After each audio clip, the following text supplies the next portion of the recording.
সাবেক প্রধানমন্ত্রী বেগম খালেদা জিয়ার মৃত্যুতে ব্রাহ্মণবাড়িয়ার নাসিরনগরে বাংলাদেশ পূজা উদযাপন ফ্রন্টের উদ্যোগে এক শোক ও প্রার্থনা সভা অনুষ্ঠিত হয়েছে। নিহারেন্দ্র চক্রবর্তীর রিপোর্টে থাকছে বিস্তারিত।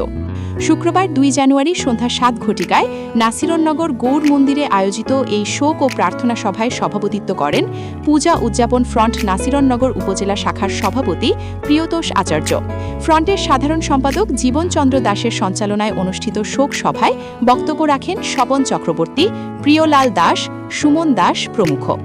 বক্তারা বেগম খালেদা জিয়ার বিদেহী আত্মার শান্তি কামনা করেন এবং তার রাজনৈতিক জীবনের বিভিন্ন দিক স্মরণ করেন।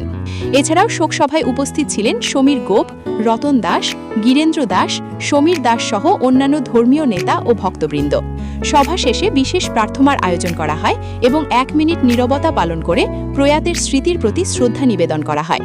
শান্ত ও ধর্মীয় ভাবগাম্ভীর্যের মধ্য দিয়ে শোক ও প্রার্থনা সভাটি সম্পন্ন হয়। প্রার্থনা সভা পরিচালনা করেন নাসিরনগর গৌড় মন্দিরের সেবায়িত শঙ্কর সেন প্রভু।